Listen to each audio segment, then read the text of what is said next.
Check, check, check. Alright, what's up? You know, if I'm sitting right here, I'm probably about to be talking about some real stuff, man.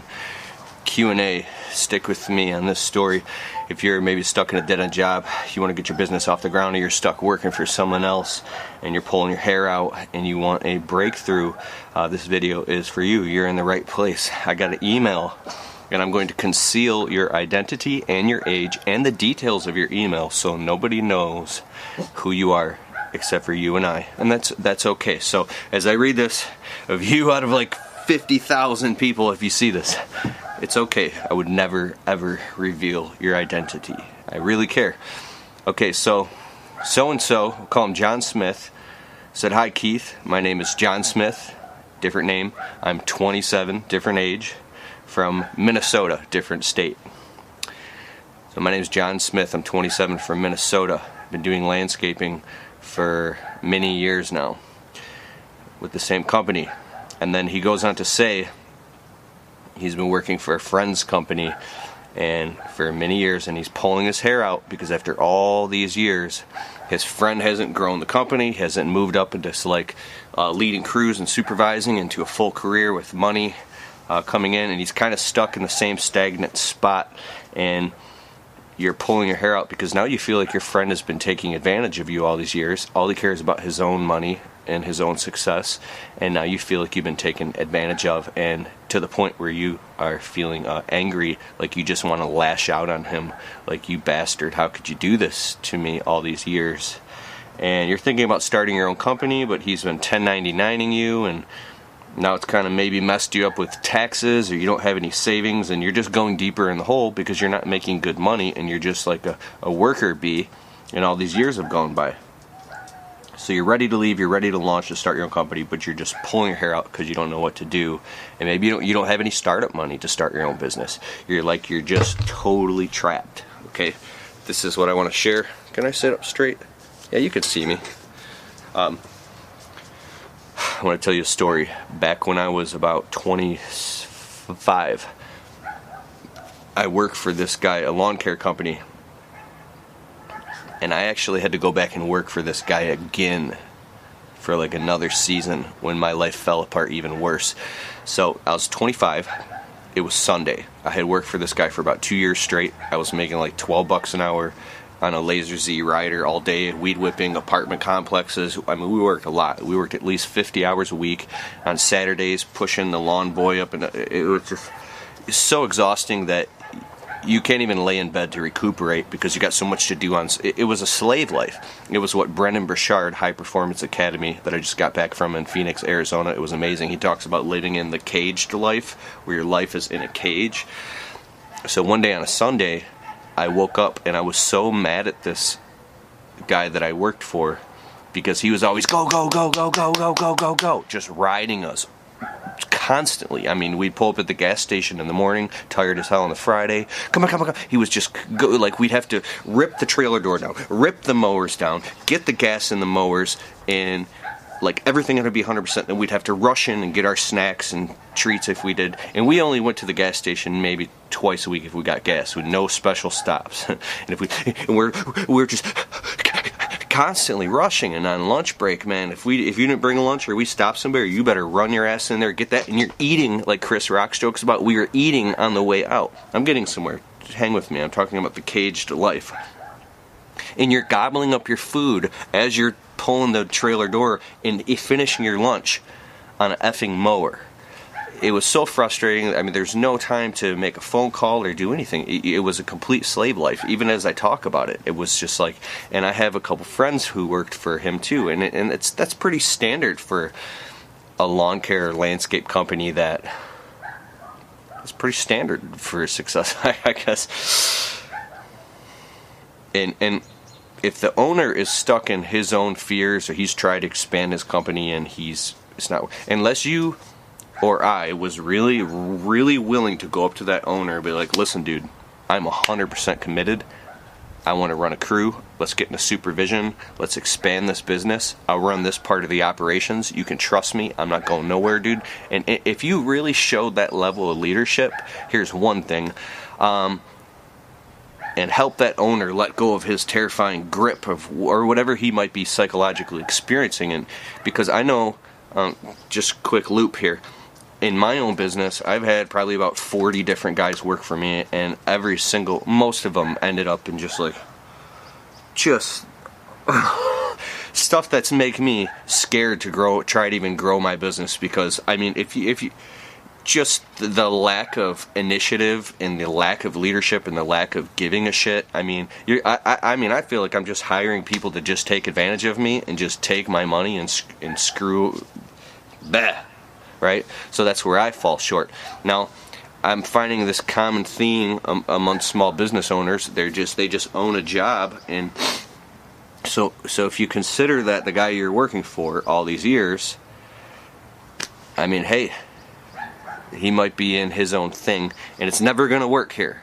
You could try as much as you want. Read the book by Spencer Johnson.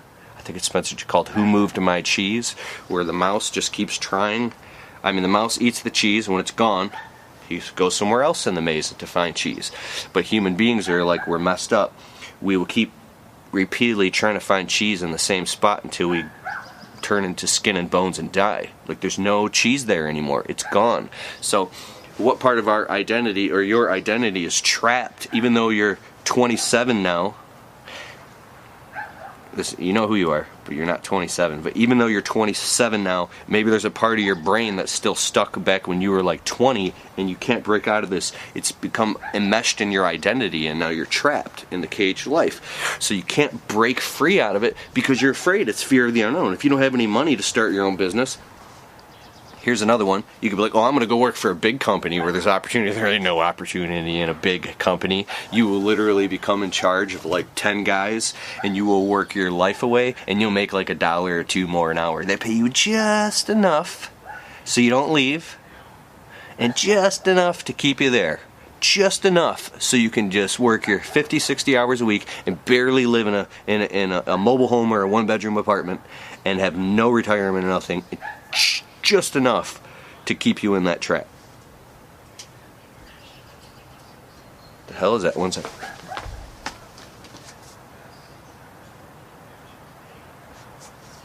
That's weird.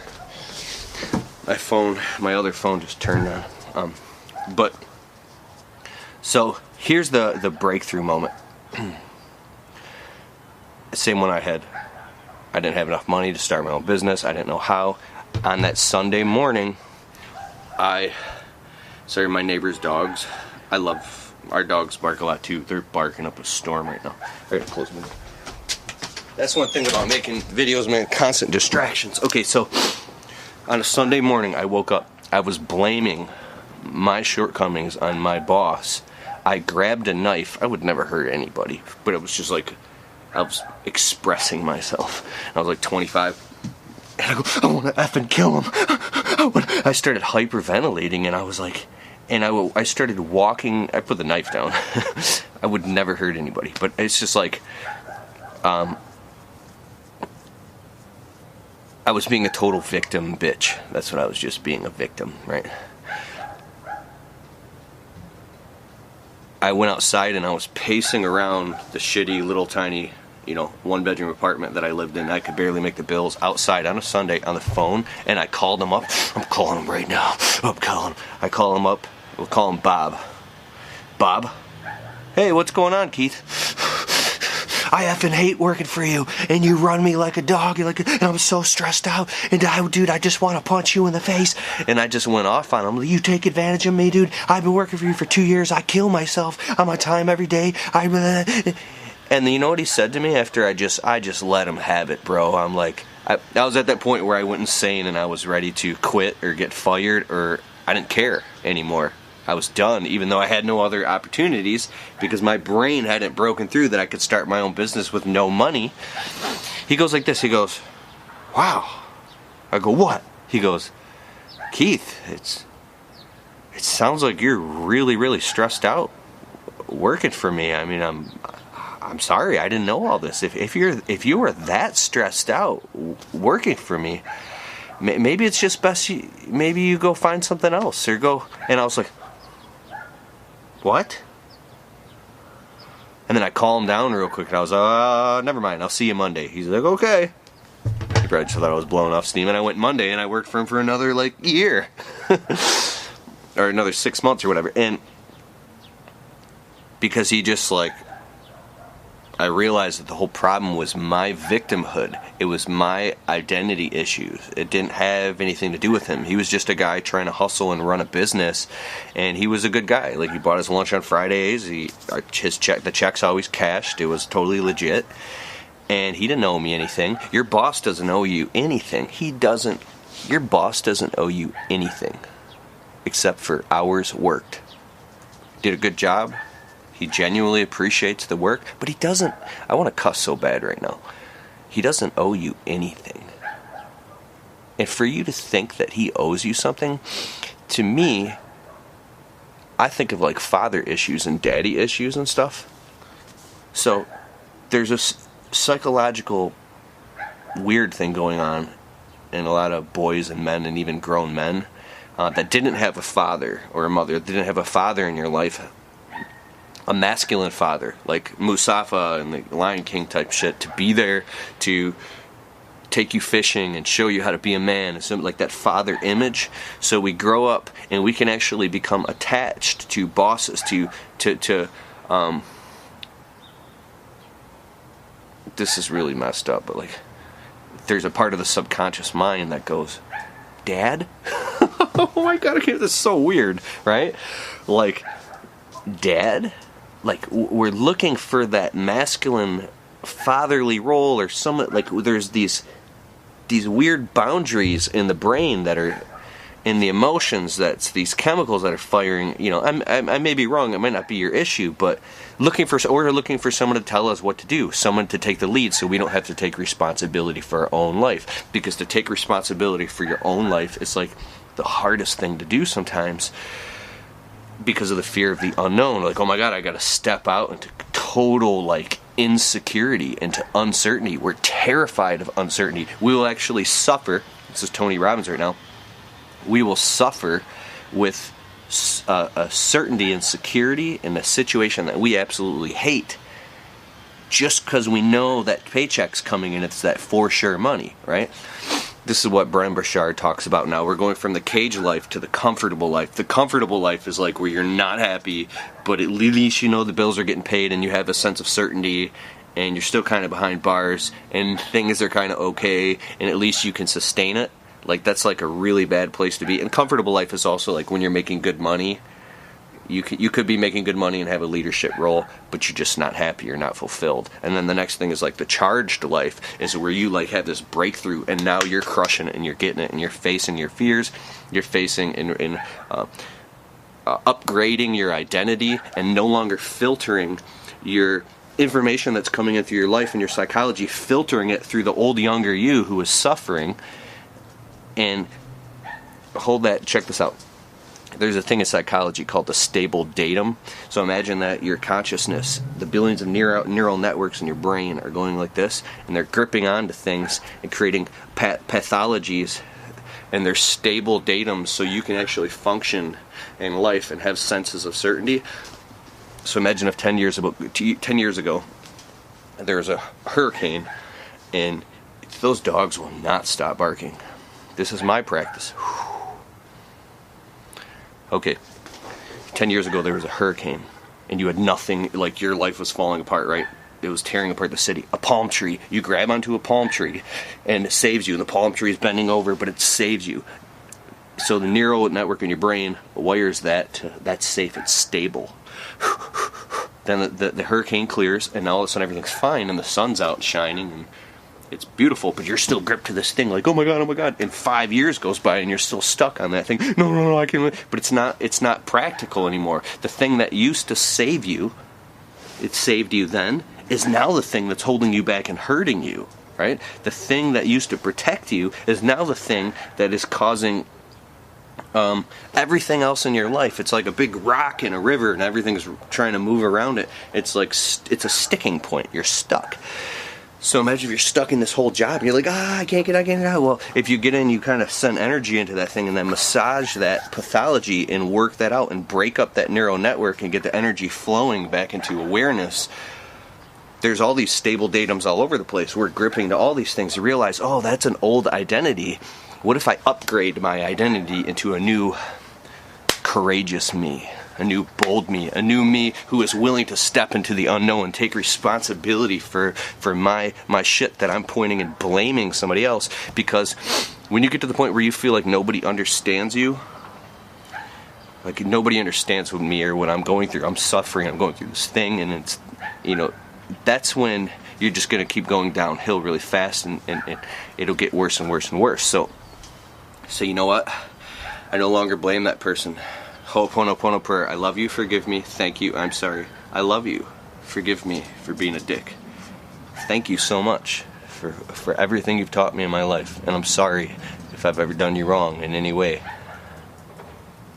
And the very person that was your enemy can now become your affiliate. You can start your own business with no money. That's what my whole channel is about. And literally just go out and start doing side jobs at night. My landscape boss, my nickname was Side Job Keith, because every night after work, bro, I had a side job. I was like, oh shit, dog, I'm exhausted. I'm sleeping in between lawns on the truck bench, and I'll wake up and I'll cut that lawn. But dude, tonight when I got off work at 6 o'clock, I'm going out till dark. And I'm gonna trim shrubs for $150 with my piece of shit shrub trimmer. Boom, boom, boom, boom, boom. Side Job Keith. Took him 6 weeks for Side Job Keith to start his own business. I was going out in the back of my wife's car, and then I bought a piece of shit pickup truck that was falling apart with rust all over it. And then I went out and bought like a shitty wheelbarrow, rake, tarp blower, any little thing that I could do. I built my business off on my hands and knees, pulling weeds in the dark on Sundays. Side Job Keith. Called him up on a Saturday, dog. I was like, I got an eye problem. I can't see coming in. You know what I'm saying, dog? And then now I call up all my old landscape bosses, and I'm not trying to make this about me. I'm just trying to express transformation. I call up my old bosses, and I'm friends with that guy now. Like, dude, now I see what you were going through, bro. I've had people work for me, and I've experienced how hard it is when they're looking at me like I'm supposed to give them all this opportunity, and I'm just trying to make it myself and work my way all these kinks out in my business. I've got so much to learn. He's like, now you see. I'm like, dude, I'm sorry for that time, and thank you for this, but you were an asshole, but now I get it, right? Like, he's just... I think you get my point, man. So when you move into the charged life, you can literally transform and upgrade your identity. Think of a word. It could be bold, it could be courageous, it could be confident. Whatever that new you is, now you say, how would the confident or courageous me deal with this situation? How would the courageous me deal with the fears I'm experiencing right now? How would the courageous me deal with this? Oh my God, this little dog is just a jump on my lap. I love it.